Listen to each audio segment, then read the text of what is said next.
Muy buenas tardes. Le damos un cordial saludo a todos y todas las personas que nos están viendo por nuestras redes sociales de la Mutual Bautista Banchoven. Hoy damos inicio a lo que es un ciclo de conversatorios que hemos titulado Lugares de Memoria e Historias Territoriales del Biobío, que tiene como objetivo difundir los lugares de memoria gestionados por la Mutual y presentar a personas vinculadas directa o indirectamente con estos lugares, como un homenaje y reconocimiento que se hace desde la Mutual. El que realizaremos durante este conversatorio, que es decir, lo realizaremos durante el primer semestre, una vez al mes, y a través de las redes sociales van a poder ir viendo cuáles son los que se vienen más adelante, por ejemplo el del mes de marzo. Vamos a ir anunciando por las redes sociales. Eh, en esta ocasión nos corresponde y hemos elaborado este conversatorio a raíz también del memorial ubicado en Coronel, el Memorial por los Derechos Humanos de Coronel, que se ubica al costado sur de la plaza. Este memorial es un recordatorio a los hijos e hijas de la zona que cayeron víctimas del terror desatado contra el pueblo o que también cayeron en la lucha popular contra la dictadura cívico-militar que asoló, ¿cierto?, nuestro país durante estos largos 17 años de dictadura cívico-militar. Eh, Antes de comenzar, voy a pasar también a leer el listado de las personas que están homenajeadas en este memorial, que es Luis Sergio Gutiérrez Rivas, Zenón Sáez Fuentes, Frank Mardones Garcés, Hernán Quilagaiza Oxa, no sé si dije bien el segundo apellido, Heriberto Rojas Peña, Óscar Lizama Ortiz, Romilio Garcés Garcés, Pedro Juan Merino Molina, Sergio Alfredo Pérez Molina, Eulogio del Carmen Pris Monsalve, Luis Alberto Villega Mesas, Heriberto del Carmen Leal Sangüesa, María Galindo Ramírez, Luis Pantaleón Pincheira Llanos, Saturnino Camilo Reyes Rebolledo, Sebastián Acevedo Becerra, Mario Alberto Amigo Carrillo, José Iván Ulloa Sáez. Y también un homenaje que desde la Mutual se hace a un compañero también que no está dentro del memorial, pero que también es oriundo de la zona, que es Hugo Fernando Amaya Sepúlveda, conocido también como el Indio Emilio o el Guatón Rolando, originario de la zona del Carbón y que comienza a militar en la ciudad de Coronel en 1968 y que asume más tarde también responsabilidades en la seguridad del presidente Allende y que se pierde todo contacto con él en Santiago posterior al golpe de Estado. Dejo también una información que pueden encontrar mayor información sobre este memorial para quien quiera leer algo más de cómo surge este memorial, quiénes lo realizaron. Esa información la pueden encontrar en la página web que se llama memoriascolectivasbiobio.cl, en una sección que se llama Lugares de Memoria, a donde con un equipo hemos recopilado bastante información de los lugares de memoria de la región del Biobío, y que van a poder encontrar el memorial que está ubicado en Coronel. Hoy, para iniciar este conversatorio, tenemos de invitado a dos personas que ya pueden ver ustedes ahí en pantalla, que son Eduardo Pérez, que es profesor y hermano de Sergio Pérez. Este último, Sergio Pérez, un ingeniero de 30 años, originario de Schwager, dirigente mirista, que fue detenido desaparecido el día 22 de septiembre de 1974 en la ciudad de Santiago. Y también tenemos a Carlos Fritz, periodista y documentalista, hermano de Eulogio Fritz, conocido como el Duro Pablo, eh, que fue un geólogo de 30 años, originario de Villamora, militante mirista, que fue detenido desaparecido el 21 de febrero de 1975 en la ciudad de Santiago también. Junto con saludar a cada uno de ustedes, les voy a pedir que se puedan presentar, eh, partiendo, por ejemplo, por Eduardo, para que nos dé algo y nos comente sobre su persona. Después seguimos con Carlos. Gracias, Javier, y gracias a la Mutual. La verdad que me parece una oportunidad muy interesante de poder mantener la memoria viva de todos aquellos que de una u otra forma entregaron la vida por el pueblo y para el pueblo. Yo, como tú bien lo dijiste, soy profesor, soy hermano del Chico Pérez, menor que él, 14 años. Mi vida prácticamente yo la realicé en Schwager. Llegué a vivir a Schwager, mis papás me llevaron a los 4 años. Sergio ya era bastante mayor, al igual que mi hermana María Silvia. Y en Schwager me mantuve viviendo hasta el año 76.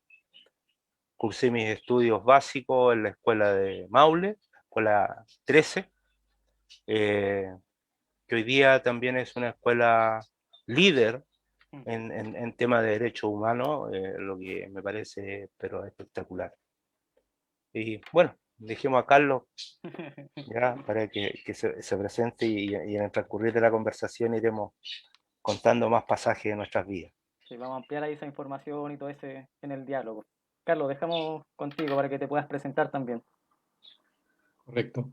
Bueno, como primera cosa debo aclarar que no soy periodista, Mm, soy comunicador audiovisual.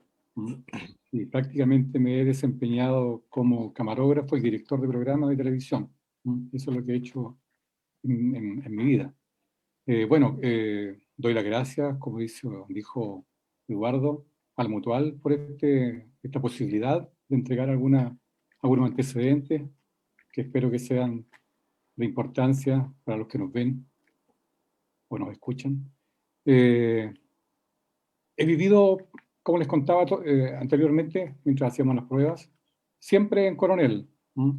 Somos una familia numerosa, 10 hermanos, eh, en la central en Villamora, mm. y siempre he estado por los alrededores, o sea, viviendo en Concepción, ahora viviendo más cerca de Coronel nuevamente, en Lomas, pero en realidad nunca me he ido de Coronel. Estoy siempre por ahí rondando.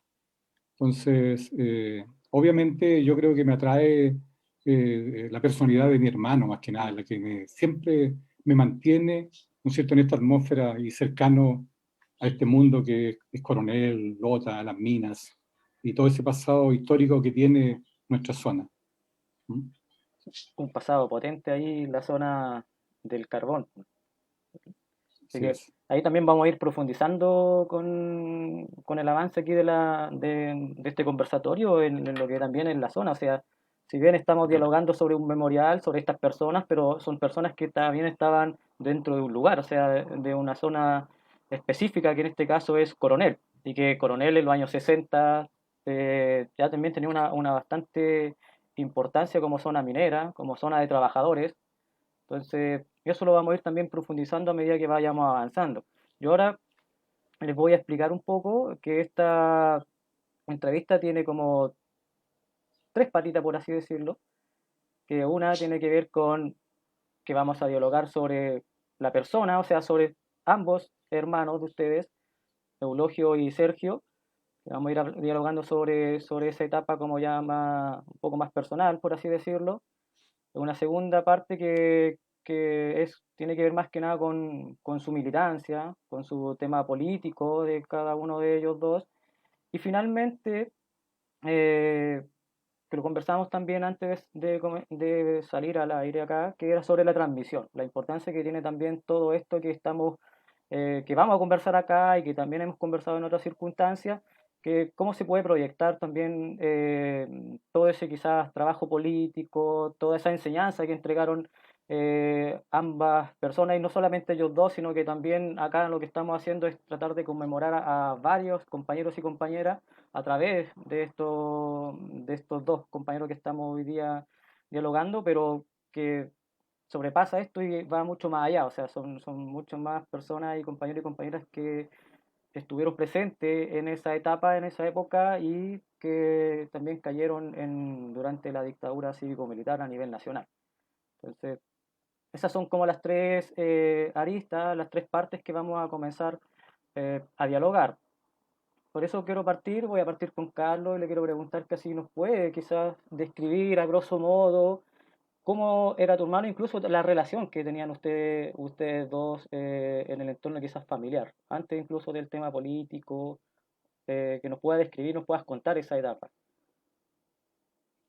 Mira, Primero me gustaría, si me permites, leer un pequeño poema que grafica un poco, ¿no es cierto?, la forma en que uno ve, que yo por lo menos veo la vida hoy. ¿Mm? Sí. Entonces, mira, es un poema de Roberto Fernández Retamar, que fue el director de Casa de las Américas, que lamentablemente falleció en 2019. Mm. El poema se llama El Otro. Dice: nosotros, los sobrevivientes, ¿a quién debemos la sobrevida? ¿Quién se murió en la ergástula? ¿Quién recibió la bala mía, la para mí, en su corazón? ¿Sobre qué muerto estoy yo vivo? Sus huesos quedando en los míos, los ojos que llevé, los ojos que le arrancaron, viendo por mi mirada, por mi cara, y la mano que no es su mano, que no es ya tampoco la mía, escribiendo palabras rotas, donde él no está, en la sobrevida. Mm. Entonces, tú me preguntabas por mi hermano, ¿verdad? Nosotros tenemos una diferencia de 10 años. ¿Mm? Yo cuando me di cuenta de que mi hermano ya era grande y que hacía cosas importantes, yo tenía 10 años y me interesé también en las cosas que él realizaba, porque en su primera etapa él le gustaba mucho el deporte, el fútbol sobre todo, ¿Mm? Y lo practicaba todos los fines de semana en la población. El Club de Deportes Nobel fue el club de toda su vida prácticamente, ¿no? De su vida de joven. Y una vez que se va a la universidad, a Copiapó, cuando él vuelve ya el año 65 de vacaciones, ya nos empezamos a dar cuenta que él estaba caminando por otros caminos, ¿no? Y ya los libros que él, ¿no es cierto?, frecuentaba y con los cuales nosotros lo veíamos, ya tenían otra mirada, Mm. ¿no? Eran libros políticos. De hecho, por ejemplo, la primera vez que yo tomé un libro de él a esa edad, y había una sigla que decía CIA. Y yo, ¿no es cierto?, en mi ignorancia, porque yo estaba leyendo junto con él. Entonces yo en vez de decir CIA, digo compañía, pensando que era, que Sí. estaba abreviada la palabra. Entonces ahí me empieza a explicar que en realidad no era lo que yo estaba pensando, ¿no? Que era realmente una cosa totalmente distinta. Sí. Entonces esas son las cuestiones que me fueron acercando, ¿no? Y sobre todo al tema de la poesía, él fue el que digamos que me encaminó, porque fue muy amante de la poesía. García Mm. Lorca, Neruda, César Vallejo, eran sus preferidos. Entonces, siempre estuve muy presente en él. Y como te digo, en ese instante, yo ya al 65 vi que él tenía un destino. ¿No? Mm. No sé si seguimos después profundizando. Sí, era, lo que pasa es que se nos cayó el Eduardo, me pidió Ah, seguirlo, pero no se nos ha pasado, así que vamos a seguir dialogando contigo mientras Eduardo sí, quizás soluciona el problema que pueda tener. Eh, en esta instancia que estamos hablando sobre ya como tu hermano ya no solo no en la militancia, sino que como de todos sus antecedentes familiares, que todo esto va a conllevar también a que después de alguna forma vaya a militar, o sea, tenga estos acercamientos, como tú dices, estos textos, estos libros que tú empiezas a ver, que son los primeros acercamientos, lo tienes a través de tu hermano, que claro. un poco ahí también quizá uno se va instruyendo de forma, quizá no que te hayan obligado, sino de que tienes todos esos textos como al alcance, están ahí, porque tu hermano lo empezó como a adquirir, lo empezó como a digerir también. Sí. Eh, ¿Qué recuerdos tienes acerca de él entonces como este acercamiento a la parte ya quizá un poco más política, ese regreso que tiene después de haber seguido a estudiar a la universidad, que por lo que entiendo acá es quizás, esos fueron como ya lo que gatilló a que como que profundizar esta idea de militancia política, de trabajo político, pero que muchas veces esto también viene desde la persona desde antes, a quizás ahí se profundiza, pero viene quizás Claro. desde antes. Sí. A lo mejor no voy a ser, no voy a ser tan preciso, ¿no es Sí, cierto?, en responderte, sino que yo también voy a un poco es sobre tu memoria a, incluso, así a que volver a mis recuerdos, sí. claro, porque efectivamente nosotros éramos una familia, como te contaba, muy numerosa, 10 hermanos, mi padre minero, Entonces, los libros que habían en la casa eran muy escasos. Mm. A lo mejor no habían libros. Y los primeros libros llegaron con mi hermano. Entonces, pero sí mi papá, él fue militante comunista, y siempre se habló en la casa de Elías Laferte y de Luis Emilio Recabarren. Entonces, para nosotros no eran extraños ellos. Y obviamente mi hermano, siendo mayor, tenía una comunicación, por supuesto, más cercana con mi padre. Entonces, él estudia la industrial de Schwager, y en ese tiempo había un quinto año en la industrial que podían ellos recibir el título de subtécnico, y hacían una práctica en la empresa, en la INACAR, pero en ese tiempo era la compañía Rota Schwager, carbonífera Rota Schwager. Entonces, él hace esa primera práctica en la empresa, y bueno, obviamente en la casa igual él tenía el ejemplo del papá que llegaba todos los días, ¿no es cierto?, muy cansado, en condiciones como si hubiese ido a una guerra, porque cuando llegaba un minero a la casa, ¿no es cierto?, transformado en cualquier cosa, se le veían dientes y ojos, pero eran totalmente tapados del carbón, ¿no es cierto?, en el cual ellos estaban trabajando. Entonces, eso también fue amalgamando su condición de política. Y por supuesto que en ese quehacer de esa práctica en las minas, por supuesto que afianzó mucho más su posición política. Entonces, cuando él llega ya a la universidad, nos llegaban cartas a nosotros en que él estaba también militando en la J. Y en algún momento tuvo la intención de irse a Perú, a Perú a pelear, ¿no es cierto?, una cercanía con el Sendero Luminoso, no sé hasta dónde llegó ese cuento. La cosa es que algo en algún momento vislumbró respecto de eso.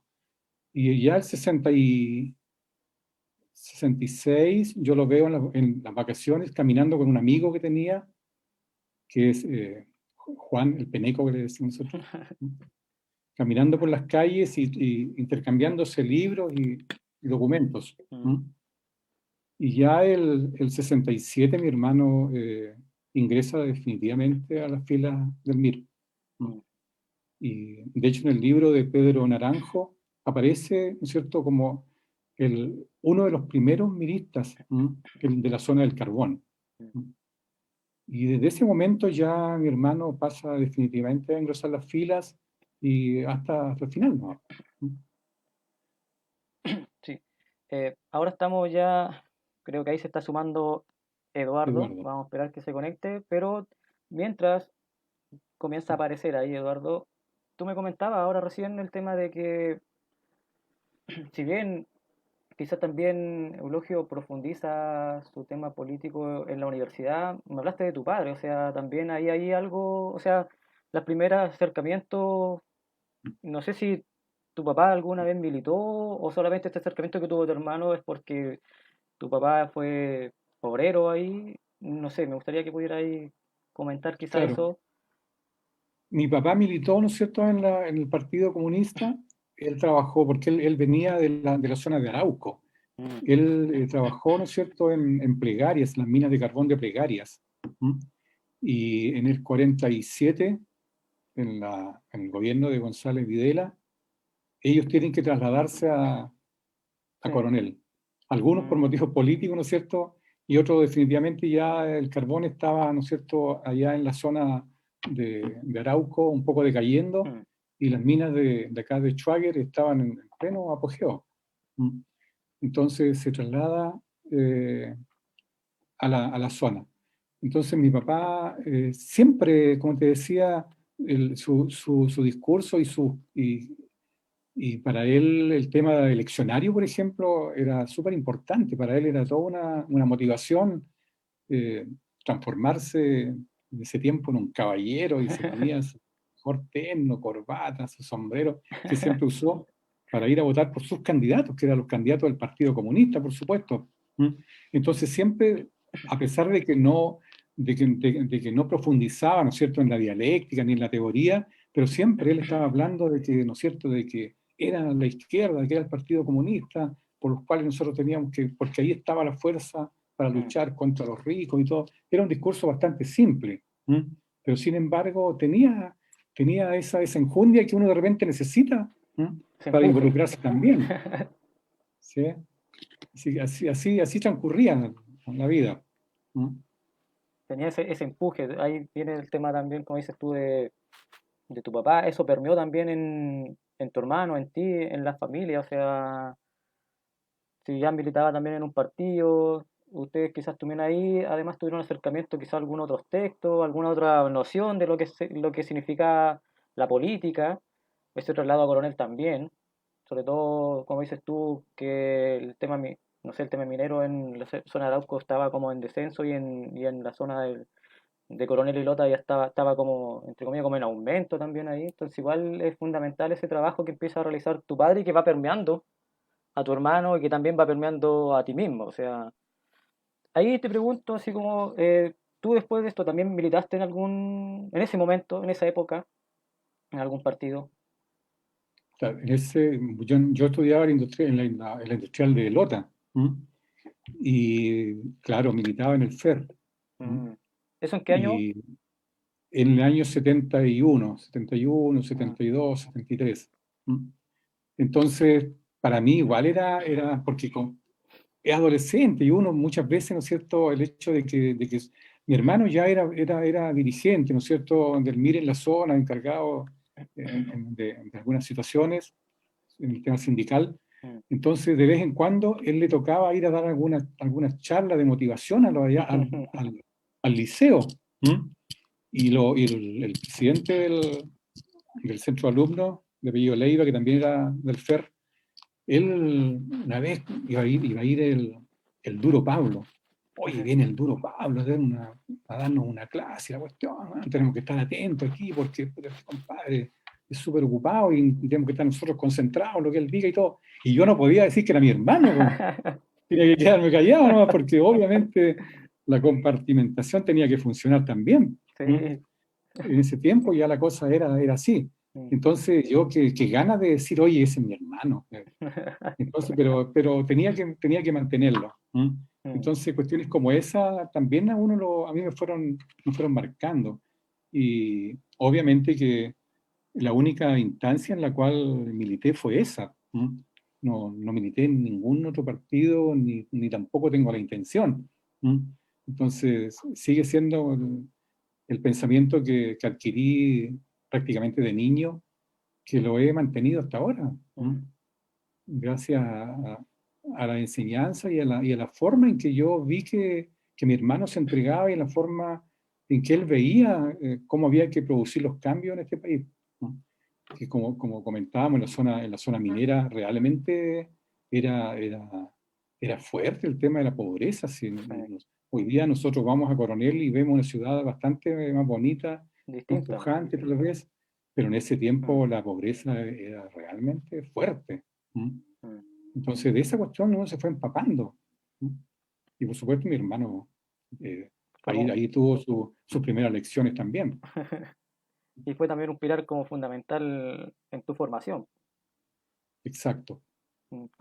¿Cuánto ustedes tenían como de diferencia entre tu hermano y tú? 10 años. Igual era bastante. Sí, era bastante, Sí. sí. Pero siempre, como te decía, yo siempre estuve muy, muy cercano a él. Bueno, en realidad era el mayor y era tan entretenido, tan simpático, porque como éramos tantos, él, por ejemplo, y éramos casi, ¿no es cierto?, un año de diferencia en la edad. Mm. Entonces, mi hermano muchas veces nos hacía pelear, ¿no? Entonces, ya, el Carlos va a pelear con el Luciano, mi hermano que tenía un año menos que yo. Y ya cuando empezamos nosotros a calentarnos y a darnos más duro, y él separaba la situación. Pero siempre tratando, ¿no es cierto?, de jugar con nosotros, entonces había una relación muy, muy rica.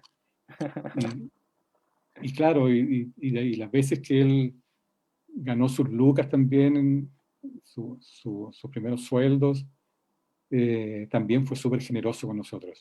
Mm.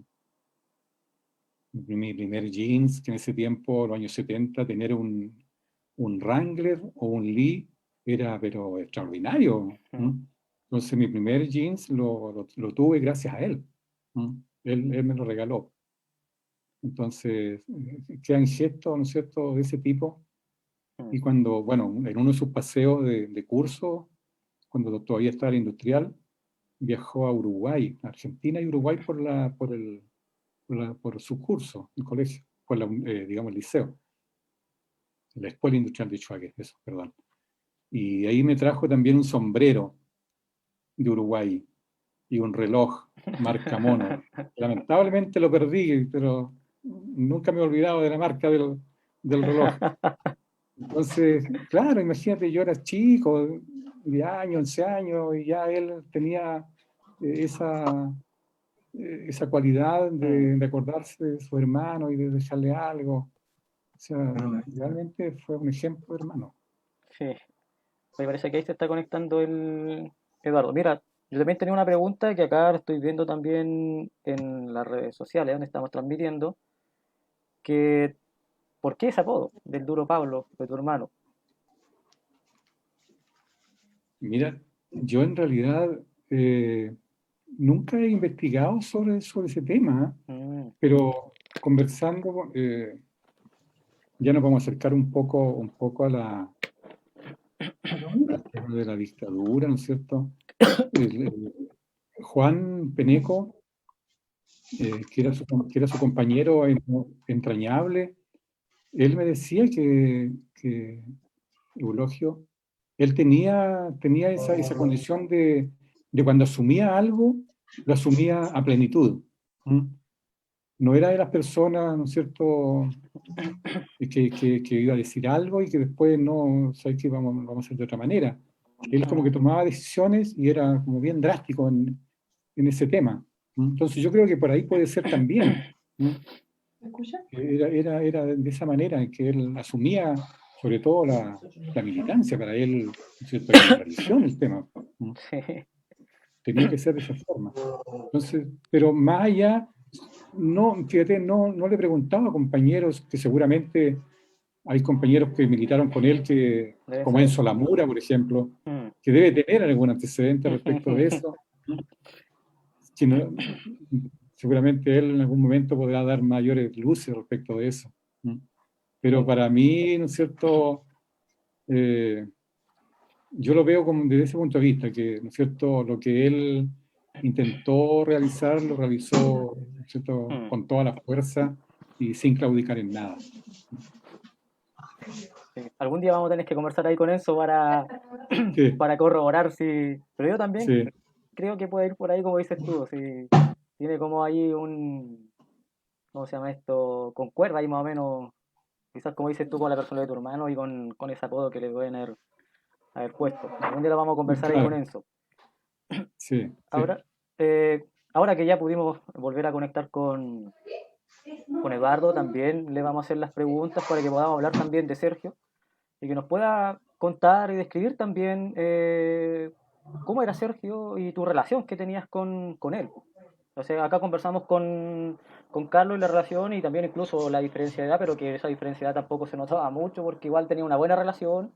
También acá que tú nos puedas contar que nos puedas describir a tu hermano y la relación que tuviste con él. Oye, primero las disculpas al caso, tuvimos que cambiar equipo acá, estamos con el pinchado, pero da lo mismo. Bueno, son cosas que suceden cuando estamos en vivo, así que no hay problema, no te preocupes. La cosa es que se pudo solucionar. Sí, afortunadamente. La verdad que con el chico la relación ya de hermano y de compañero fue bastante corta. El Sergio, cuando se funda el MIR por allá por el 65, ya el Sergio ya no estaba en la casa. Y después Sergio migra a Santiago. Entonces eran esporádicas sus visitas a la zona a la cual él amó siempre. Eso, de hecho, la casaca de bombero de la cuarta compañía la usó por muchos años, yo diría más de una década usó esa casaca, Imagínate, eran las casacas antiguas de bomberos, esas de cuero, y el chico, no sé cómo, borró el número 4 de la, que, bueno, los que sabíamos que era la casaca de la compañía de la cuarta, sabíamos que ahí atrás había un 4. Pero el chico la lustró, no sé qué es lo que hizo ahí, alguien le habrá ayudado y se simbolizó bastante. Mi relación, como te digo, de hermano y de compañero, dada la diferencia de edad de 14 años, fue eso de los 12 años, cuando dirigí una toma de la escuela 13 de Maule, nos tomamos el techo de la escuela nosotros y mi hermano me retó, me dijo, ¿cómo voy a andar haciendo esas cosas? ¿Ya? Después, cuando ingresé a los Boy Scouts, también cuestionó mi ingreso a los Boy Scouts, pensando en la labor que cumplían los Boy Scouts en Europa, que más o menos los Boy Scouts en Europa cumplen la función del Ejército de Salvación, una onda así. Previendo lo que él creía que se venía en este país, entonces le decía, oye viejo, ¿cómo este cabro huevón va a andar metido con los Boy Scouts si todavía no se sabe limpiar? ¿Cachai?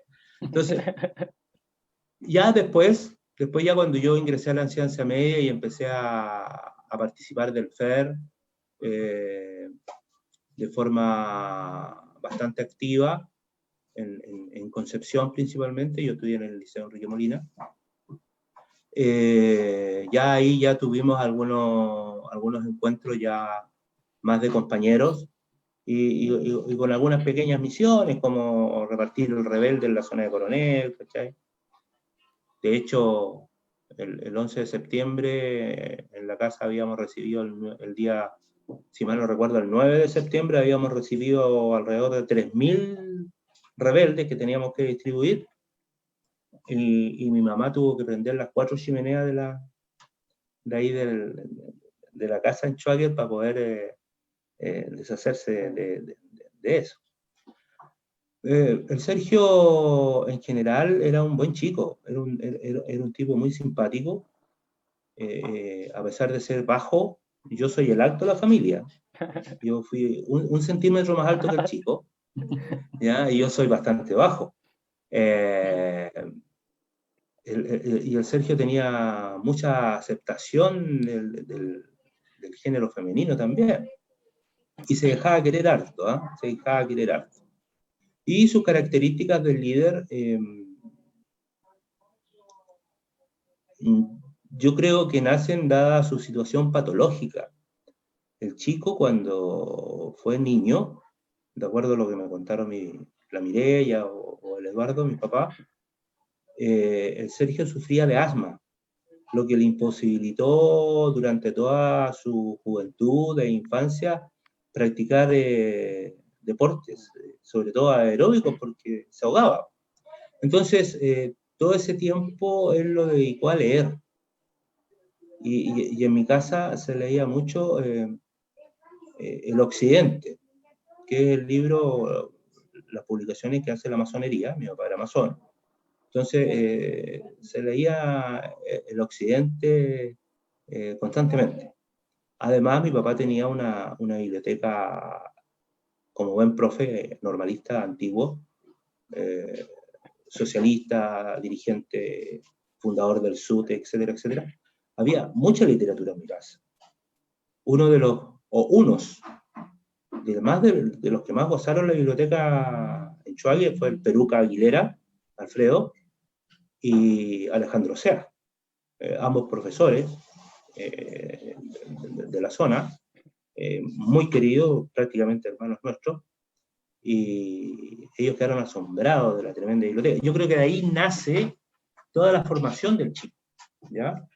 Él era muy retrotraído, no era de tablas.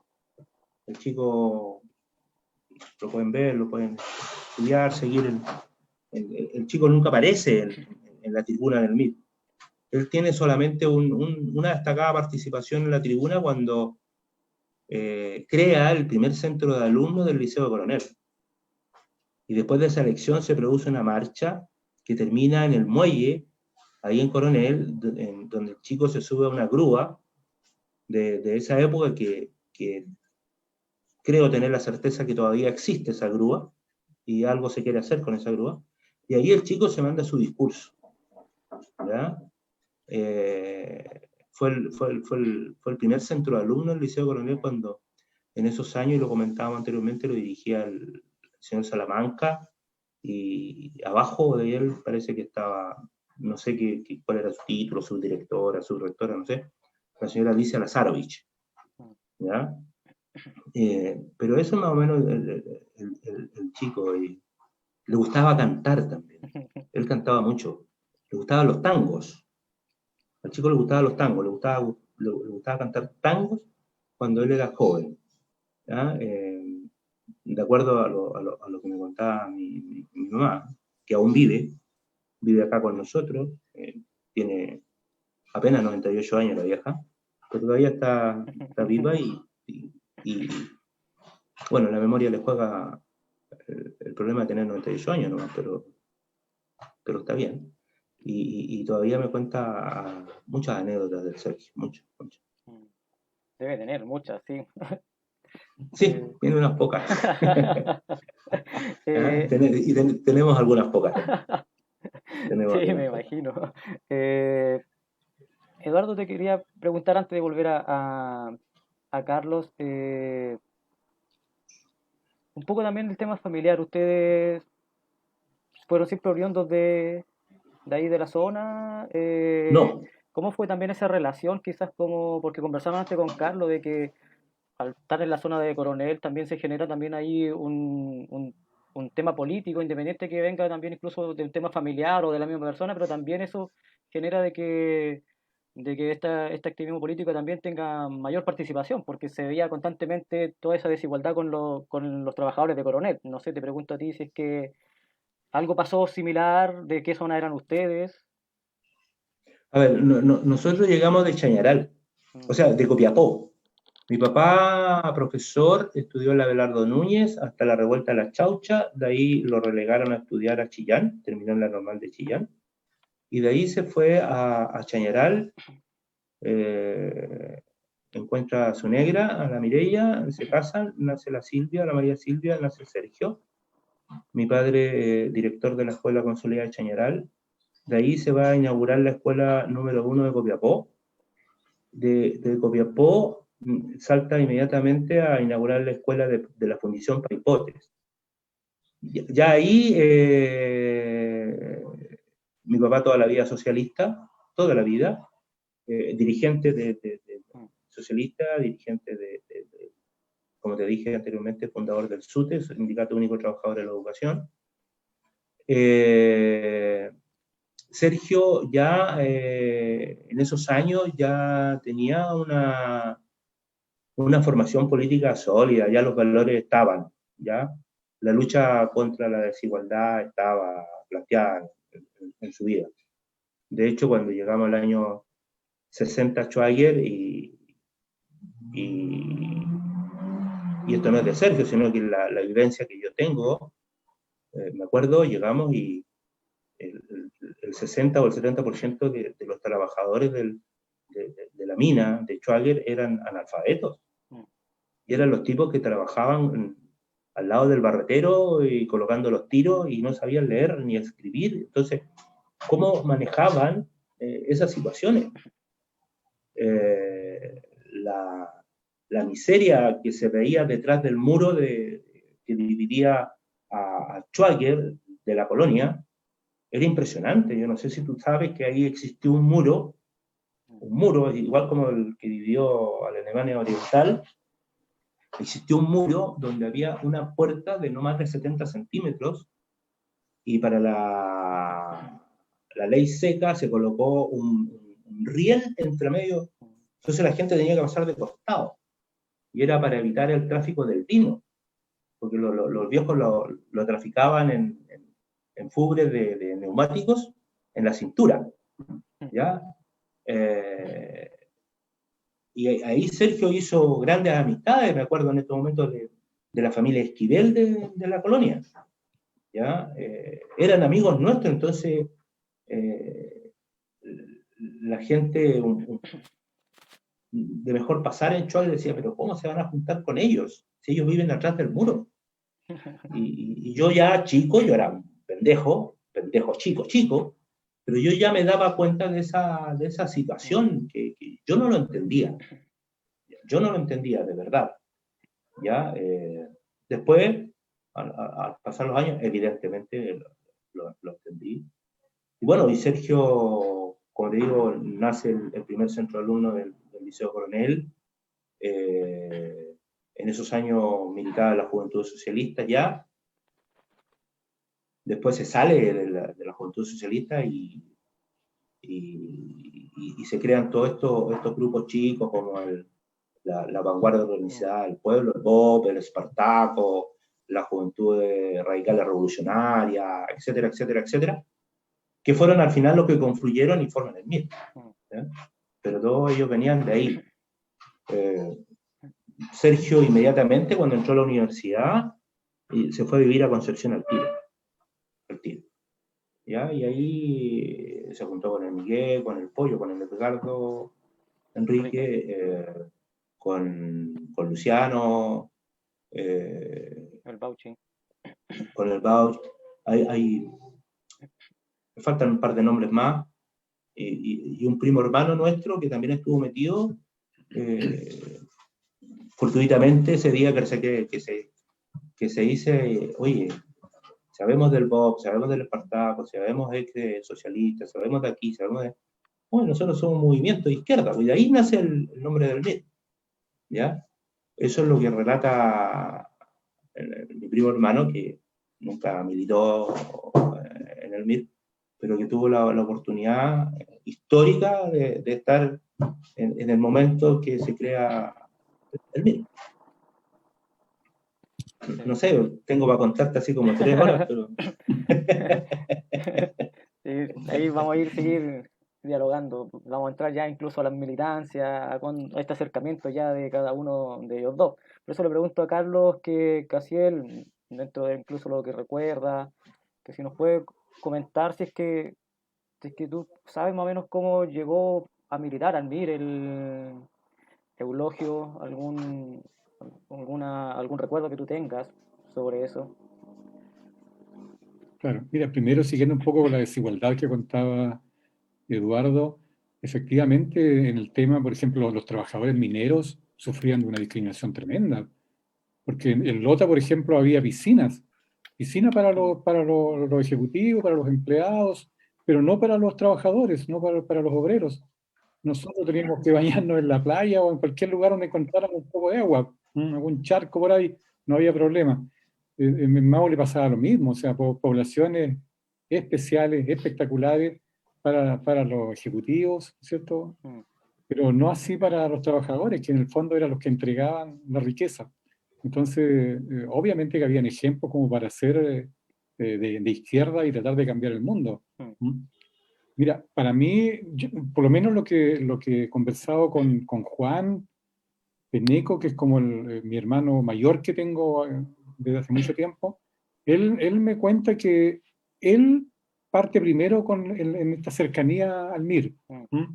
El año 65, Juan hace los primeros contactos, y cuando mi hermano vuelve, ¿no es cierto?, de vacaciones a Coronel, yo te contaba que los veía pasear y todo, y ahí, ¿no es cierto?, lo empieza a engatusar, porque mi hermano era militante de la Jota, en el norte. Entonces, ahí empiezan los primeros contactos. Yo los veía niños, mientras yo jugaba a la pelota ahí en la calle, los veía que ellos se paseaban en la central y caminaban de una punta a la otra y se intercambiaban papeles y cosas. Y Juan me dice que él lo incentivó, lo motivó a que definitivamente ingresara al MIR. Y ya el año, como te contaba, el año 67, definitivamente se hace militante definitivo y a trabajar en forma exclusiva para el partido. Entonces, ese es el recuerdo como tal vez más real que yo tengo y que me lo contó Juan, que fue la forma en que él ingresa. porque igual nosotros es increíble que hoy día uno encuentra tan cerca de Concepción, ¿no es cierto?, Sí. desde Coronel a Concepción. Pero en ese tiempo para nosotros era un mundo llegar a Concepción. Yo conocí Concepción cuando tenía como 14 años. Estuve siempre, ¿no es cierto?, asilado ahí en Coronel. Coronel Lota era el mundo nuestro. Y con los mayores pasaba algo parecido. Entonces, llegar a Concepción era distinto. Y parte, cuando digo, militando acá en Coronel, y prácticamente su vida antes del 73, políticamente la desarrolla en la zona minera. Tanto en los sindicatos de Coronel como más tarde en el mundo sindical en Lota. Y ahí nos puedes comentar un poco también el tema de cómo ahí también el bloque se empieza a vincular con los trabajadores del carbón. O sea, ya hemos visto todo ese pasado, todo ese antecedente y esa cercanía que siempre tuvo los trabajadores, pero a través del partido, ¿cómo ya se empieza a vincular con los trabajadores del carbón? Es que lo que pasa es que, como él había hecho, ¿no es cierto?, en sus primeros años, cuando sale de la industrial, él estuvo un periodo que no me acuerdo si fueron como 3 o 6 meses, en que le hizo una práctica que le otorgaba el título de subtécnico en la minería. Lo daba la Escuela Industrial de Chuaguen en ese tiempo. Cuando hacían el quinto año correspondía como a un año trabajando en la mina. Entonces, obviamente que ahí él afianza con mayor fuerza ese raigambre, ¿no es cierto?, de izquierda, y esas ganas de cambiar la historia, porque él la vivió desde siempre. Mi hermano nace en Plegarias cuando mi padre era obrero, ¿no es cierto?, del carbón.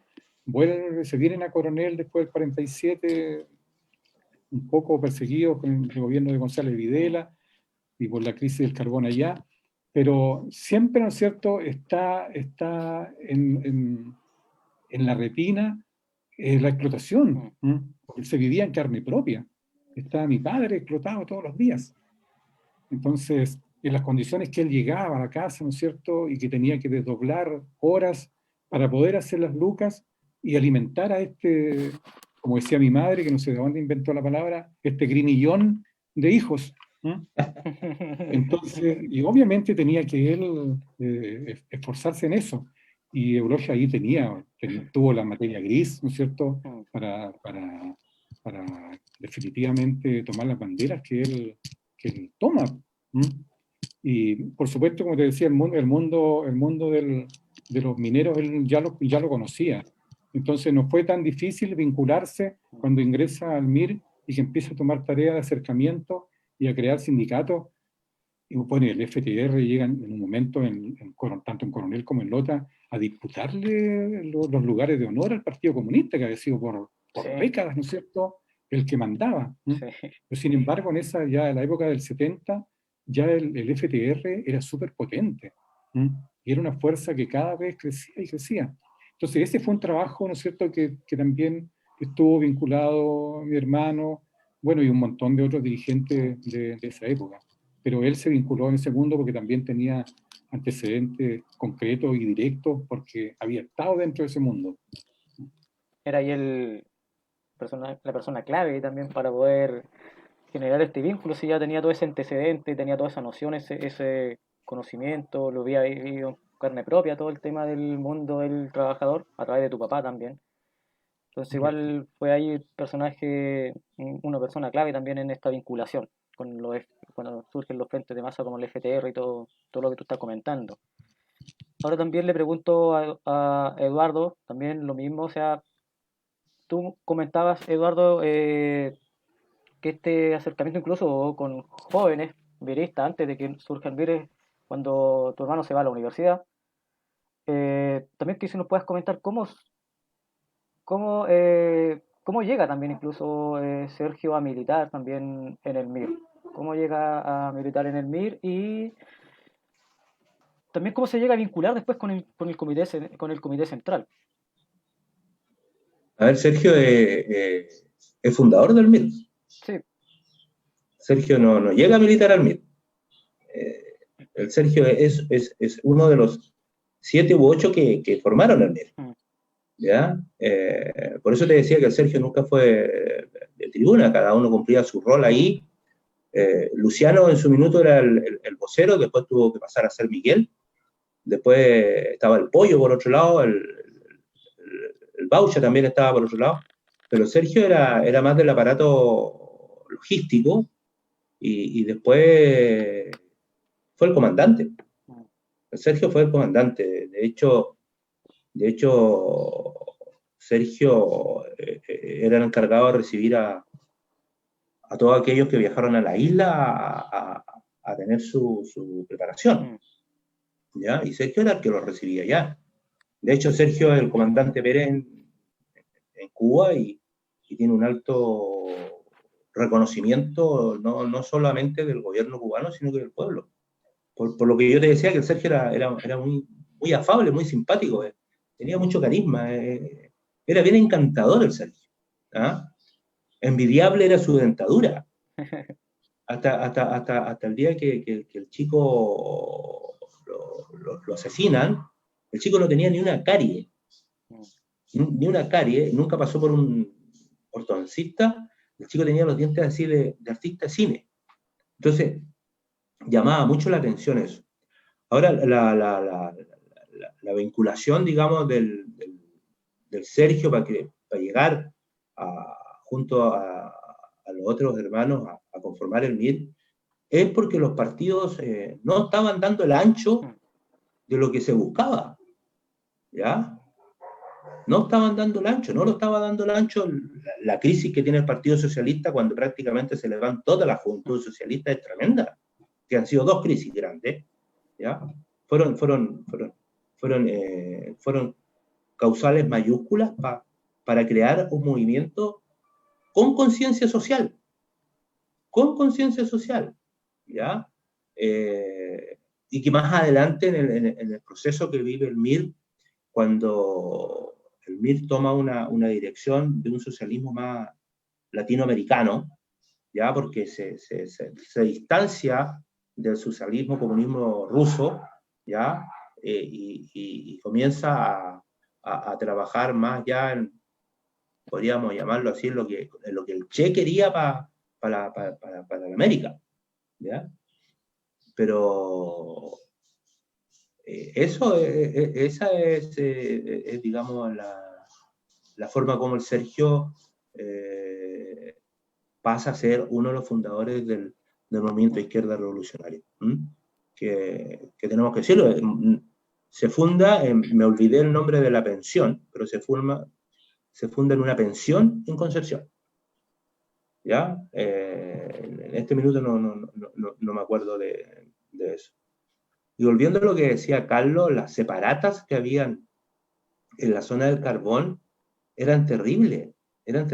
Yo, para poder ingresar, yo estudié en el kindergarten. Ahí me metió mi mamá.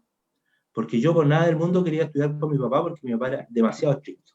Era muy, muy estricto, el Chato Pérez era muy estricto, entonces yo no quería estudiar con mi papá bajo ningún punto de vista. Y yo creo que me pusieron hasta la del COVID para poder entrar al kindergarten ahí en Maule, ¿ya? Que era dirigido por una inglesa, la Miss Ellen, y ahí estudié hasta cuarto básico. Pero era un colegio totalmente selectivo, porque ahí estudiaban los hijos de los técnicos, de los ingenieros y de algunos grandes empresarios de la época de Coronel, ¿ya? Pero aún así, mira cómo es la cosa, pero aún así, la compañía nos colocaba el bus de transporte, que era el mismo que usaban los estudiantes que iban a estudiar a la Escuela 13 de Maule, que fue la escuela que yo después terminé. Yo me fui a hacer quinto, sexto, séptimo y octavo a la Escuela 13 de Maule, por la misma razón de no estar con mi padre en la Escuela 14. ¿Ya? Yo, por ser hijo de profesor, yo no podía entrar al Casino Maule. No podía entrar. Yo me metía por arriba, por las casas que están detrás del Casino de Maule, de la casa de mi amigo Paco, no de Carabineros, sino el Paco, por ahí nos permitía y hicimos un hoyo en el cerco Y por ahí nos metíamos y aguantábamos la piscina hasta que nos pillaba el celador nomás, porque no me acuerdo cómo se llamaba, no me acuerdo del apodo que le teníamos tampoco, pero él fue el eterno celador de ahí, o cuidador, y podía bañarme en la piscina. Yo, por el solo hecho de ser hijo del profe. O sea, no era ni técnico ni ingeniero. ¿Ah? Y menos mi papá nunca se quiso hacer socio del Club Maule. Eso iba en contra de todos sus principios. ¿Ya? De hecho, y aquí me voy a saltar gran parte, de hecho, cuando mi padre asume como regidor en la municipalidad de Coronel, lo primero que hace es botar el muro de la colonia. Fue lo primero que hizo. No sé cómo lo hizo, no sé si alguna vez hizo algún decreto, se sacó algún decreto de inicio, algo para eliminar el muro, pero mi padre, una de las acciones que yo me acuerdo con mucho sentimiento, es cuando se bota ese muro. ¿Ya? Se bota, o sea, era terrible. Las casas, yo vivía en el sector que se llamaba recinto, ¿ya? Pero yo tenía mis amigos que vivían en el Choquín, que eran los pabellones que estaban detrás, que están, algunos todavía quedan, detrás de los colectivos, ¿ya? Casa de 3 pisos, sin baño, ¿ya? Afortunadamente los incendios fueron muy pocos, pero ahí se quemaba uno y se quemaba el pabellón completo, en Choque fueron muy pocos, ¿ya? Después teníais los colectivos, donde estaban mayoritariamente los empleados y mayordomos, ¿ya? En el recinto, donde al principio, bueno, era el director de la escuela y le dieron casa en el recinto. Vivimos en esa casa blanca que está arriba en el alto, cuando tú bajas al puerto, cuando bajas queda todavía una casa blanca a mano izquierda, y que también la habitamos, y ahí nos pilló el terremoto del 60. ¿Ya? ¿Para qué vamos a hablar de los que vivían en los pabellones allá cerca del túnel? Era horrendo. Era horrendo. Y ellos fueron mis amigos. Yo conviví con ellos y mi hermano convivió con ellos. Yo creo que mi hermano, uno de sus momentos más felices en su vida choaguerina era cuando era voluntario de la Cuarta Compañía de Bomberos. Eso para él marcó mucho. Él siempre habló de su Cuarta Compañía de Bomberos. Siempre. ¿Ya? Pero era una universidad de la vida, la zona del carbón. O sea, si tú no salías con una conciencia social de ahí, era inmarcial. O sea, ahí sí o sí tenías que tener conciencia social. Y como decía Carlos antes, ellos son 10 hermanos y nos reíamos porque era para cobrar el familiar. Y muchas parejas de mineros efectivamente tenían muchos hijos para tener familiar. ¿Ya? Yo les hablaba y me acordaba cuando se crea la escuela de grado, Carlos. Así se llamó el 5º año de la industrial de Choque. La escuela de grado, y esa nace como una necesidad del trabajo que hizo el Chato Pérez, mi papá, en la escuela, cuando se crea la escuela nocturna y se empiezan a traer a los mineros prácticamente obligados a aprender a leer y escribir, y quienes les empezaron a hacer clases fueron, en forma voluntaria, todo eso era voluntario, fueron profesores de la escuela industrial, fueron técnicos con sentido social, viajaban de Maule a hacer las clases, ¿ya? Y ahí, cuando ya los obreros aprendieron a leer, aprendieron a escribir, se les iluminó y dijeron, ¿y por qué no sacamos alumnos con mejor especialización? Y ahí se creó el 5º año de la escuela industrial, y efectivamente tenían una pasantía. Tenían una pasantía en los talleres, de acuerdo a la orientación vocacional que ellos tenían, pasaban por los talleres o se iban al pique, etcétera, etcétera, etcétera. Pero esa es la famosa escuela de grado. Correcto. Para continuar, y también ya nos estamos acercando casi al final de esta grata entrevista, esta es una pregunta también para ambos, voy a partir con Carlos y que me pueda, no sé, ¿qué ha significado para ti ser hermano también de Eulogio? Que me pueda decir ahí en breves palabras, ¿qué es lo que ha significado para ti ser hermano de Eulogio Frey?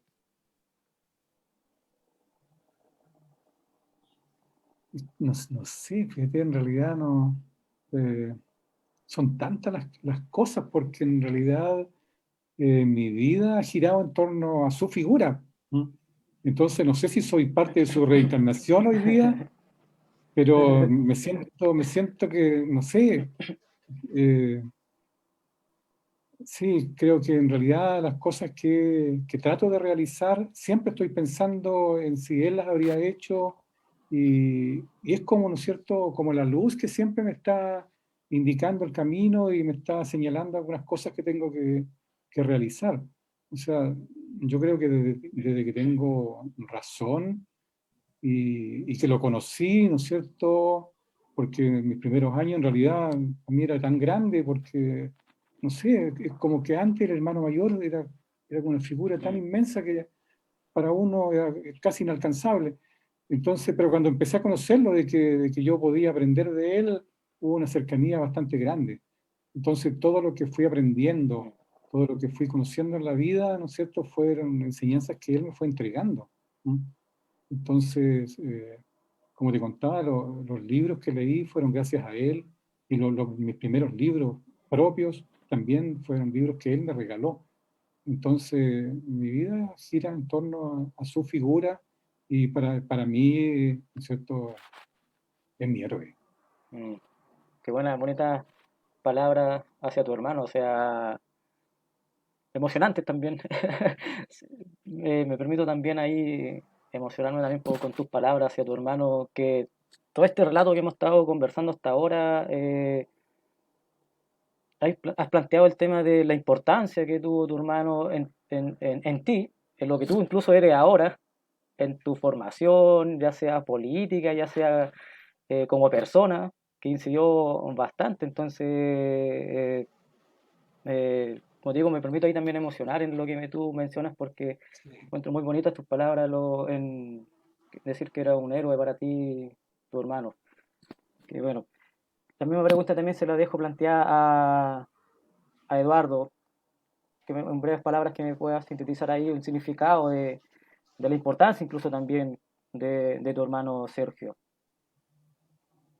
Mira, coincidentemente, exactamente en 7 días me han hecho la misma pregunta. Una gran amiga y compañera me la hizo hace unos 7 días atrás. ¿Qué significaba para mí ser hermano Sergio?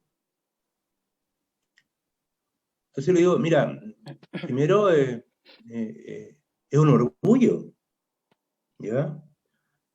Lo que ha significado el Chico Pérez y su esposa, Lumi Videla, para el mundo de la izquierda en Chile, ¿ya? La verdad, yo creo ser, si no muy parecido, me asemejo bastante al Chico en acciones, me parezco bastante al Chico en tomar decisiones y en tomar ciertos liderazgos. Yo tampoco soy de tribuna, ya yo soy más ejecutante, más opereta.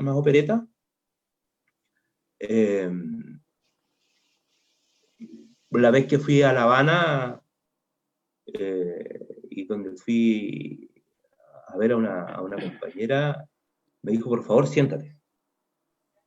Y ¿por qué? Pero siéntate, porque estoy viendo al Chico así, con tus ademanes, tus manos, tu parada, cómo colgáis el poto, estoy viendo al chico, siéntate. En otra oportunidad, fuimos con mi negra, con Dori, a un aniversario de Almira a Santiago, y uno de los compañeros dijeron, vamos a hacer curanto. Y el encargado logístico de las compras, en vez de comprar pollo, compró gallina. Gallina trozaba el curanto. O sea, no se iba a cocinar ni en un mes. Entonces entro yo a la cocina, me arremango las manos y empiezo a dar órdenes. Sí, ¿a dónde llegó el chico? Entonces, puta pensamos que era yo otro, pues, soy igual, ¿cachai? Estaban los hermanos Flores que venían llegando recién de Nica, ya habían varios que habían retornado de la lucha en Centroamérica hacía muy poco y se cagaban de la risa. Puta, por suerte no somos contemporáneos, ¿ya? Pero yo me enorgullejo mucho de haber tenido al chico como hermano. En su corta existencia creo que dejó un tremendo legado. El solo hecho de haber dejado el MIR ya es un tremendo legado. El haber sido capaz, con todas las diferencias que tenía el MIR con la Unidad Popular, de haber sido capaz de cuidarle la vida al Chicho durante un par de meses, ya, más de un par de meses, un buen tiempo la primera parte, el que haya formado a tantos hombres y mujeres en la lucha es muy importante, es muy importante. Es interesante este tipo de conversaciones porque muestran a estos héroes, a estos luchadores, a estos revolucionarios, no como los mostraba el Mercurio, no como lo mostraba la Televisión Nacional, no como lo tratan de mostrar la gran oligarquía, ¿cachai? No, este tipo de conversaciones sirven para mostrar que eran y fueron tan seres humanos como lo somos hoy día, ¿ah? Con muchos defectos, pero también con muchas virtudes, con muchos aciertos y con muchos desaciertos. Si eran humanos, eran hombres, igual que nosotros, ¿cachai? Así que, ¿no? Es una situación que he tenido que manejar mucho. Yo nunca me puse una patente, yo soy el hermano chico. De hecho, hay compañeros miristas del Enrique Molina que nunca supieron que yo era el hermano chico. Nunca. El Negro Araya, los hermanos Suazo, no, nunca. Ahora de viejos saben que yo era el hermano chico, entonces alguna vez alguien me dijo, oye, ¿por qué nunca lo dijiste? Puta, no le pegué el combo porque no correspondía, ¿no? ¿Ah? Pero de verdad el chico era muy grande, muy grande, o sea, ser tan chico muy grande. ¿Ah? Más de alguna vez tuve que defender su honra y su lucha cuando lo trataban de ladrón. Cuando se hacían las recuperaciones, ¿cachai? Los asaltos de banco y todas esas cosas. Y me acuerdo, un día, Tristán Venega, compañero de curso, dice, ¿qué? Tu hermano es un ladrón, tal por cual. Y Tristán era inmenso, pues, yo 1,66 m, y Tristán tiene que haber medido 1,80 m. Y yo me abalanzo, me sacaron la cresta. Pero defendí, digamos,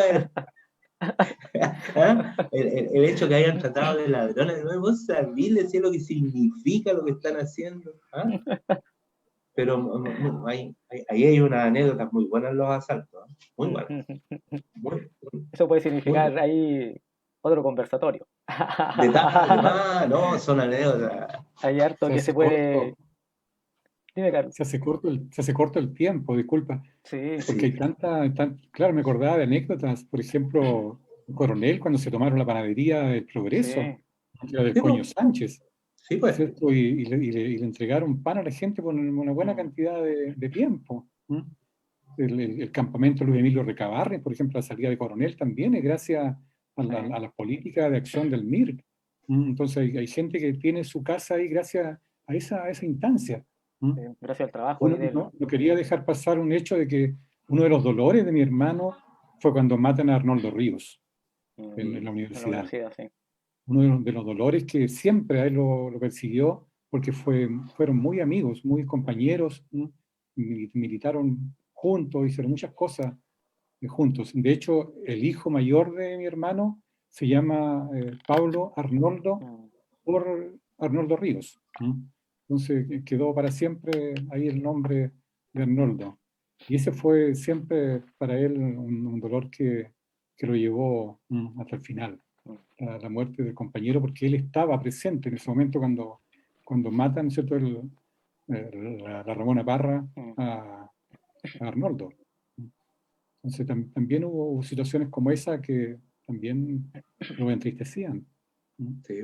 Pero cosas bonitas como la panadería, que la gente se acuerda, mucha gente que se acuerda cuando le entregaban el pan gratis. Entonces el Toño Sánchez era un empresario poderoso en la zona.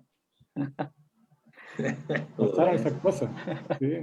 Recuerdo también haber leído eso en la prensa de la época, cuando me ha tocado investigar estos trabajos. Ahí aparece también en la revista que sacaron hace unos años atrás, acá, la Puño y Letra, también venía relatado ese hecho, porque fue eso significativo en Coronel. Y como estábamos conversando acá, chuta, se nos hace súper corto el tiempo. Aquí podríamos estar conversando mucho más rato, mucha más historia, muchas más anécdotas. Para ir ya finalizando, también planteo la pregunta, primero también a Carlos, el tema de la desaparición de Eulogio y todo lo que conllevó después en la búsqueda de justicia, ¿cierto? El castigo y la reparación. Que nos puedas contar algo sobre eso. Sí. Bueno, el 11 de septiembre mi hermano estaba en la casa de nosotros, de los papás. Entonces se trasladó rápidamente a Lota, porque en Lota trabajaba su esposa. Y estaba su hijo en el jardín del hospital. Entonces había que rescatarlo rápidamente. Y me tocó a mí con mi hermana Nancy ir a buscar a Pablito, que tenía como 2 años y tanto. Entonces, y ya ahí vi a mi hermano, de hecho no lo conocí cuando entré al hospital, y vi a un grupo de personas y de repente ya miré más a fondo y ya no tenía bigotes, por ejemplo. Ya el pelo era distinto, ya era otra figura la que estaba proyectando. Entonces, de ahí ya el mundo fue totalmente distinto, porque ya entró definitivamente en la clandestinidad. Estuvo un tiempo en Población Berta, que ahí estuvo prácticamente la dirigencia del MIR viviendo un periodo, con la abuela Yoca, que realmente fue un ejemplo de mujer. Son como esos héroes y heroínas anónimos que existen, ¿no es cierto? Y que hay que reconocerlos, aunque igual se le han hecho, ¿no es cierto?, en algún momento algunos homenajes, pero hay deudas pendientes, de todas maneras. Entonces, ocurren un montón de hechos y Eulogio tiene que asumir en la clandestinidad en la Secretariado Regional del MIR en Concepción. Llega Pepone, llega Gianni Vanini, y él hasta el 74, el fin del 74, se mantiene en la zona, se mantiene clandestino. En la última morada que tuvo fue en las canchas de Hualpencillo, y ahí yo estaba con él, y parte de mis hermanos también, y en ese momento nosotros no sentíamos miedo de nada, o sea, se había que morir, y eso era, ¿no? Entonces, después, él tiene que, lo mueven a Santiago, se va a Santiago, y en Santiago asume un cargo de encargado nacional de organizaciones. No sé qué cargo era ese, pero en las averiguaciones que yo he hecho posteriormente he ido encontrando mayor material. Y trabajando en eso, intentando rearmar partido, ¿no? Él llega al bosque, donde un compañero, Mauricio Galás, que, ¿no es cierto?, sin conocerlo, él le presta apoyo en ese tiempo, de diciembre a febrero, lo mantiene en casa, y el duro Pablo, el 20 de febrero, yo estoy resumiendo Sí. bastante la cosa, porque sé que los tiempos son acotados. Él ve la entrevista de los compañeros en la televisión, Hernán Carrasco y Mayol y otros más, ¿no es cierto?, en que dicen que el MIR está totalmente desarmado y que no hay nada más que hacer y que se vayan para la casa, poco menos. Y mi hermano, en ese tiempo había una compañera, que está el testimonio de ella, María Isabel Romero, que también militaba acá en Concepción, y ella dice que fue muy doloroso ver esa conferencia. Mi hermano el otro día tenía que hacer un punto, tenía que ir a contactar. Y lo pensaron bastante. Y dijo que no podía dejar el punto, tenía que ir. O sea, porque de eso dependía un montón de situaciones. Pero igual estaba en el aire la posibilidad de que la persona con la cual tenía que contactarse ya estuviera detenido. Pero había que correr el riesgo igual. Y se traslada ese 21 de febrero, ¿cierto?, la estación central, y esperando ese momento, llega, ¿no es cierto?, 2 o 3 vehículos de la DINA, y previo a eso, en Villa Grimaldi ya se había conversado de que el duro Pablo iba a hacer ese contacto ahí en ese lugar, y sale la comitiva a esperarlo, y llevan a José Hernán Carrasco, a Claudio Saror, que eran compañeros de mi hermano acá en Concepción y que estaban detenidos, para reconocerlo. La cuestión es que cuando llegan, mi hermano se da cuenta de que son vehículos de la DINA, e intenta escapar. Porque en eso, el Mauricio Galás, que era la persona con la que estaba él en su casa, dice que él salió desarmado. Y él no lo pudo acompañar porque él era sobrino del comandante Galás. Y el comandante Galás estaba detenido también. Y ese día le tocaba visita de su familia para ir a ver a su tío. Y no pudo acompañar a Víctor Hugo, porque llegó con la chapa de Víctor Hugo a Santiago. Y fue solo y fue desarmado. Lo único que le dijeron, porque iba con sandalias, y le dijeron que se pusiera un calzado mucho más cómodo, porque ante cualquier cosa se le iba a incomodar las chalas. Pero él asumió, ¿no es cierto?, y se salió, como siempre, ese es el punto, y tiene que escapar. Entonces, ahí hay versiones de distintos compañeros, el mismo Hernán Carrasco, que dice que le comenta al gringo Freud en algún momento en la Villa Grimaldi, de que la flaca Alejandra habría sido la persona que grita, que también era parte, ya ella estaba trabajando para la DINA, y cuando ya se había escabullendo mi hermano, grita, ¿no es cierto? Ahí va, y logran reconocerlo. Y obviamente le dispara una ráfaga del Troglo, Bascay Zapata Reyes, que era un suboficial del ejército. Bueno, iban varios en realidad, pues iba un agente, mujer, Osorio, Fuentes, que era un agente también del ejército, y más los compañeros que iban para reconocerlo, para saber y decir que él es la persona. Entonces, y de ahí ya prácticamente muere en la calle, y lo llevan a Villa Grimaldi. En Villa Grimaldi lo reconocen, obviamente, los mismos compañeros que habían ido, ¿no es cierto?, al operativo, y otros compañeros que lo ven ahí en Villa Grimaldi. Y de ahí ya desaparece por un buen tiempo. Porque nosotros, en toda esta disyuntiva, porque él siempre nos dijo, van a decir 1000 cosas, pero por favor tómenlo con calma, porque puede ser un cazabobo para encontrarme, entonces van a decir que me mataron, que estoy aquí, que estoy allá, pero mantengan la calma. Y nosotros, obviamente, hasta junio del 75, nos mantuvimos un poco en esa reserva, porque tampoco nos llegó ninguna versión oficial a nosotros. El MIR tampoco nos mandó, ¿no es cierto?, un comunicado, ni fue un compañero Creo que en algún momento alguien deslizó alguna cosa, pero nada oficial. Y además por la misma compartimentación que existía. De hecho, la persona en la cual lo recibió en Santiago nunca supo quién era, cuáles eran sus verdaderos nombres. Entonces tampoco él podía avisar a la familia. Entonces recién en junio del 75 mi hermano Nolo, que seguía de él, pone con mi mamá, ¿no es cierto?, una querella acá en la Vicaría de la Solidaridad, y empieza la investigación, pero con una lentitud increíble. Recién en el 90 nosotros vinimos a saber noticias ya más concretas de lo que había ocurrido con mi hermano. O sea, siempre pensamos que era un detenido desaparecido.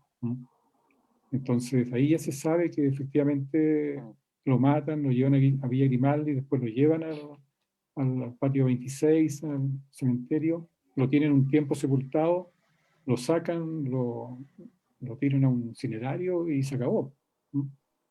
Entonces esa es un poco la historia. Y nosotros nos quedamos, sí, con la figura de que él sigue siendo joven. Bueno, muchas gracias, Carlos, por ese relato y por también abrir a contarnos parte de tanto la historia de tu hermano, pero también parte de tu historia. O sea, todo eso es parte tuya también. Entonces, igual te agradezco lo que nos acaba de comentar. Ahora también la misma pregunta se la hago a Eduardo. El tema ya de la detención de tu hermano y todo lo que eso significó hacia adelante. A ver, el chico con la Lumi deciden quedarse en la lucha. Sergio estaba en la zona para el golpe. De hecho, el golpe en sí lo pilló en San Rosendo, pero logra llegar a Coronel. El chico estaba encargado de la zona sur. Hablemos de Valdivia, de por allá estaba encargado. Se esconde los primeros días en Villamora, ¿ya? Desafortunadamente yo también me escondo en Villamora y me acuerdo que venía una operación Peineta y de repente llegó una ambulancia a la casa donde yo estaba, que según yo nadie sabía dónde yo estaba, y me sacan de donde yo estaba porque yo estaba haciendo correr riesgo al chico. El chico estaba muy próximo a donde yo estaba. Después el chico se va, lo protege mucho un gran amigo ya fallecido, en Camilo Lavarría. Después se va a Santiago y comienzan a hacer toda la reestructuración del MIR junto a la LUMI.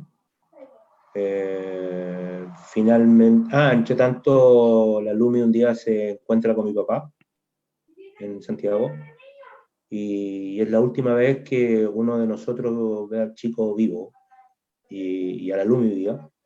Y fue una cena muy nerviosa que tuvo mi papá con la Lumi y Sergio muy cerca de la escuela militar, evidentemente con otra fisonomía, hasta que llega el día en que la flaca Alejandra porotea a la Lumi no llega a la casa de seguridad que tenía con Sergio, la señal no estaba y el amor ahí le jugó una mala pasada al chico.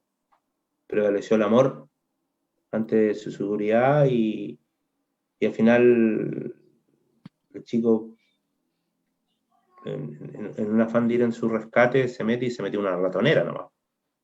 Ahí le pegaron un tunazo en una de la pierna que no fue tratada nunca y tiene un paso por Villa Grimaldi y después donde al chico lo destrozan es en José Domingo Caña. Ahí al chico lo destrozan. Lo queda ulceroso, de todo. Lumi logra despedirse de Sergio. Se dice que el Sergio fue moribundo a caer a la clínica clandestina Santa María. y de ahí lo trasladan a la ex Escuela de Agronomía de la Chile, donde existía otra clínica clandestina, y ahí dicen que llegó muerto, otros dicen que fallece ahí, pero que quien lo tira a una fosa es un muchacho colonino, y que mi papá le había enseñado a leer a este muchacho, y este muchacho entró a la conscripción, y lo reconoce, ¿ya? Lo reconoce, y que fue la persona quien nos llevó hasta donde creemos que pudimos haber rescatado sus restos, y que están en la Rinconada de Maipú, donde hoy día está la escuela de suboficiales del ejército. Ahora hay un montón de edificios ahora, pero en la época en que fuimos nosotros, junto con Dago, con el hijo de Sergio, Lautaro, la Fanny Collarolo, el Negro Guiló y otros compañeros más, hicimos los panteoneros, hicieron los cortes necesarios para hacer la exhumación, pero se nos vino la penumbra, y ahí salió el Torres de la Cruz manifestando que bajo el artículo XXX de la justicia militar las exhumaciones no pueden hacerse con luz artificial, así que, y el testigo que teníamos nosotros, que era este muchacho de colonenino, lo dejan adentro del regimiento, de la escuela de suboficiales, y al otro día nos desvía la ruta. Así que nosotros calculábamos que estuvimos un par de centímetros de poder haber rescatado, y ese hubiese sido un hilo, ¿eh? Yo siempre tuve la convicción, y la tengo todavía, como lo mismo que sucede en Colonia Dignidad, que cuando encuentren la hebra van a aparecer muchos cuerpos, ¿no? Yo al menos no tengo la certeza que en el tema de la operación televisores, el retiro de televisores, hayan sacado, hayan exhumado los restos de los compañeros y compañeras que enterraron ahí en Rinconada. No, esa certeza no la tenemos. Pero seguimos en la lucha, seguimos buscando y seguiremos buscando por siempre, hasta que tengamos un resultado que nos deje tranquilo, ¿ya? Que deje tranquilo a su hijo, a Dago, que él también es un activo participante en temas de derechos humanos hoy día. Afortunadamente lo tenemos a él, afortunadamente. Y él nos regaló, Sergio logró tener 6 nietos, 3 y 3. Lamentablemente falleció la más chiquitita hace 2 años, pero al Sergio le quedan 5 nietos, 2 de damas y 3 varones, muy simpáticos, y que están en la lucha también, ¿ya? A su modo, con su visión, pero creo que van a llegar a ser grandes ciudadanos, con convicciones muy claras de cómo creemos nosotros que debe ser la sociedad. Eso. Tienen ahí un tronco bien importante, entonces, de Sí, donde... afortunadamente. Sí que no me extrañaría que lo que tú mencionas, así que muchas gracias Sí. también por todo lo que nos has relatado sobre tu hermano y sobre ti, y sobre la relación incluso familiar, todo, sí que agradezco a los dos. Ahora, para despedir, yo les dejo aquí también un espacio muy breve, el tema de tiempo, de que nos puedan comentar o transmitir algo que nosotros no le haya preguntado, que lo puedan comentar o transmitir ahora si lo quieren hacer. Cualquiera de los dos que parta. Carlos.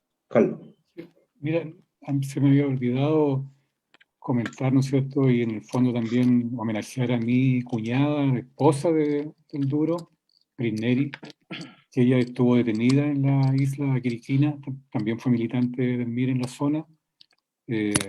Bueno, sufrió lo que sufrieron todas las personas que fueron detenidas, ¿no?, por la dictadura. Ella logra, ¿no es cierto?, salir y se va a Santiago en diciembre y vive un tiempo corto con mi hermano, y en ese periodo engendran su segundo hijo. Oh, qué bueno. Claro, así que mi cuñada se fue el 20 y tanto de enero, y iba, ¿no es cierto?, ahí gestándose Ignacio Andrés. Así que eso, ellos dos bueno, se criaron. Primero ella se fue asilada a Colombia, de Colombia después se fue a Hungría. En Hungría sufrió bastante porque la persona encargada, ¿no es cierto?, del apoyo a los asilados no era afín al MIR, entonces habían muchas dificultades para el apoyo de todo punto de vista. Y ella, como buena mujer lotina y chilena, su primera manera, digamos, de poder enfrentar el mundo fue haciendo empanadas, haciendo cosas que había aprendido en la cocina tradicional de su familia. Y así logró sacar adelante, ¿no es cierto?, en la primera instancia a sus hijos, que hoy día son ambos profesionales, ambos siguen viviendo en Hungría, están bien ellos, y la Gris hizo un trabajo realmente fundamental, porque hasta el idioma lo mantuvo. Ellos hablan perfectamente el español, hasta los modismos nuestros. Entonces, cada vez que conversamos podemos hablar, ¿no es cierto?, como hablamos nosotros acá, y entienden perfectamente. Claro. Y los chistes del Condorito también, ellos lo vivieron desde niños. Entonces, un homenaje para mi cuñada, que lamentablemente hace ya 2 años que nos dejó, pero ella cumplió su tarea. Hizo lo que tenía que hacer, y siguió adelante, ¿no es cierto?, y sacó a sus hijos, con un montón de dificultades, pero a la larga cumplió la meta que tenía que realizar. Y lo otro, bueno, nosotros, en la familia, y en mi caso particular, yo sigo vinculado al tema de derechos humanos. Creo que es el tema que hay que mantener. He trabajado en un par de documentales. Hoy día, hace un par de días, terminé un documental sobre los fusilados de Lota, que también fue un caso muy emblemático, que los acusaron poco menos que ser los gestores del Plan Z en la zona, cuestión que a la larga, ¿no es cierto?, fue un invento. Entonces, ese es un trabajo que ya está terminado, y por el tema de la pandemia, lamentablemente no se puede exhibir, pero ya llegará el momento de conocerlo. Y seguimos trabajando, digamos, en ese tema. Así que mi madre, igual, que fue fundamental en lo que nosotros somos hoy día, al igual que la mamá de Eduardo, está con 98 años, ya no se acuerda de nada, pero yo creo que es mejor así, porque cuando se acordaba, una que nos retaba, y la otra que sufría mucho, ¿cierto?, por la ausencia de su hijo mayor. Entonces era un desgaste realmente fuerte para ella. Hoy día ya no tiene memoria, ya nosotros la cuidamos, la visitamos cada vez que podemos, ahora menos, por supuesto, pero es nuestra regalona, y es la que en realidad nos entregó el máximo de enseñanza y lo que somos hoy día como personas. Así que eso es lo que puedo decir. Muchas gracias, Carlos. Bueno. También le dejamos el espacio también breve para que nos pueda comentar o transmitir lo que nosotros, o algo que nosotros o yo no te haya preguntado. No, me extendí bastante. Yo creo que hoy agradecer a todos esos valientes que siguen en la lucha de los derechos humanos, siguen en la lucha para que la memoria no se pierda, siguen en la lucha, como el caso de la mutual a la cual tú perteneces, en que se sigue hablando de los sitios de memoria. Mucha gente dice sitio de memoria, sí, pero de esa memoria que no hay que olvidar. Son sitios donde murió gente, son sitios donde fueron ultrajados, tanto hombres como mujeres. Son sitios de dolor, Son sitios que nos tienen que orientar a que eso nunca más debe existir. También agradecer, como dice el Carlos, a mi taita, a mi viejo, al Chato, porque él también fue un héroe. Él también hizo sus cosas. Mi madre hizo las suyas. Mi madre salvó a muchas personas. Yo lo supe después. De repente mi madre desaparecía y ella andaba dejando gente en Bariloche. ¿Ah? Y bueno, seguíamos los consejos del chico, o sea, si el que menos sabía del uno del otro y de las acciones políticas que hacíamos era salvarnos. ¿Mm? Nos podían reventar así como reventaron al chico y no íbamos a decir nada porque yo no sabía nada de lo que hacía mi papá, yo no sabía nada de lo que hacía mi mamá, ellos tampoco sabían de mí. Fueron muy respetuosos que yo a tan corta edad haya tenido el compromiso que tuve.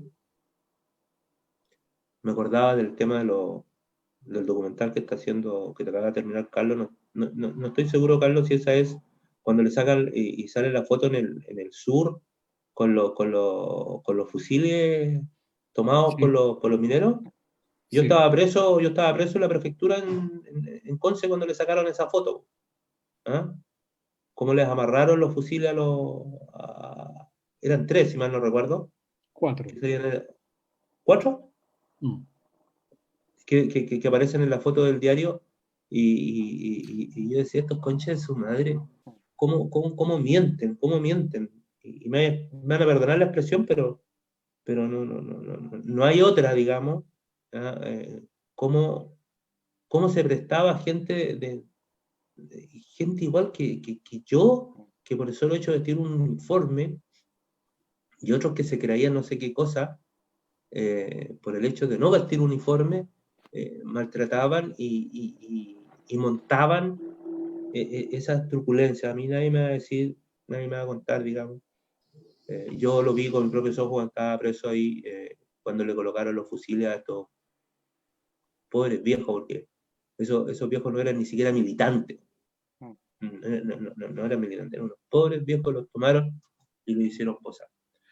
Eso, escucha, quedó tanto, de verdad, ha sido un agrado, ha sido un agrado, un gran y sentido homenaje a la gente del carbón, por siempre, por siempre, ¿ya?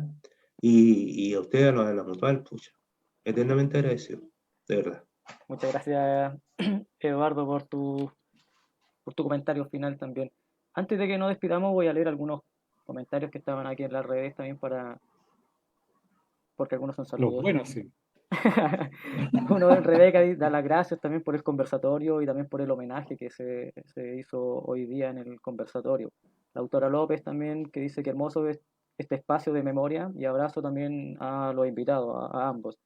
Daniel Fernández, Tata, saludos a Carlos, que eso partió cuando, este saludo es cuando nosotros estábamos partiendo, entonces solamente estaba Carlos en ese momento porque Eduardo se nos había desaparecido. Carla León Pino también saluda, un cariñoso saludo también a Carlos. Horacio López dice abrazos fraternos, estimados compañeros, a ustedes dos. Oscar Barrera también dice Carlos no puede. Ah, es que esa era la pregunta que había salido adelante, que yo te la había leído porque yo también tenía esa duda que era la del Duro Pablo. Esa pregunta la Ya. había planteado también Oscar Barrera. Eh, CG Perry, así está anotado acá como en su red social, no sé cuál será el nombre directamente, dice muchas gracias por los aportes y un saludo también fraterno a los dos. Lupio Alejandra Carrillo, saludo también compañeros. Hernán, no, Germán, con H, dice, una anécdota que cuando contó también Eduardo, dice, sí, el chico P, era tanguero, dice, más de alguna vez cantamos juntos Volver de Gardel. Eso comenta aquí Germán. Nacho Fritz dice un abrazo y un afectuoso saludo, lleno de memorias desde Budapest. El duro, eh, ahí mencionaba también. Y así otros comentarios más hacia abajo. Eh, Esther también acá dice, menciona, emocionante conversatorio, gracias por seguir en la memoria y recordar también a Grisneri que fue una gran luchadora y trabajadora por los derechos humanos. Hay varios comentarios que estaban fueron apareciendo durante el transcurso de todo el conversatorio. Se me quedaron quizás algunos porque por el tema de tiempo, pero quedan ahí alojados también en la transmisión. Esta transmisión, cuando nosotros terminemos, va a quedar alojada en el Facebook de la Mutual. Entonces la pueden volver a compartir, tanto ustedes como también acá las personas que lo están viendo, cuando ya nosotros terminemos la transmisión. Lo único que queda ahora es, bueno, primero yo invito a los otros conversatorios que vienen más adelante, que estén atentos a las redes sociales nuestras, que van a aparecer ahí cuando va a ser la fecha, de qué va a tratar, para que estén atentos. Y solamente para despedir, agradezco a ustedes dos por todo el diálogo que pudimos generar, que se nos hizo muy corto. Cuando partimos conversando esto antes de salir del aire, pensamos en un momento que quizá iba a ser más corto, pero suele ocurrir, o sea, hay mucho que decir, mucho que comentar, se hace muy corto, queda para poder hacer otros conversatorios de muchos otros temas más que pudiésemos seguir dialogando. Así que yo le agradezco a ambos por haber accedido a relatar todo y haber hecho un homenaje tanto a Eulogio como a Sergio, pero también a todos los otros compañeros y compañeras de la zona del carbón y además también a nivel nacional. Así que no me queda más que agradecerles. Felicitaciones a ustedes por la iniciativa. Sí, muchas gracias, muchas gracias. Al margen, un abrazo fraterno al Tito Carrillo, que sé que fue el nexo. Sí. Fuerza. Gracias, nos despedimos. Ahí queda alojado para todos los que nos quieran ver. Así que, chao, muchas gracias. Chao, gracias.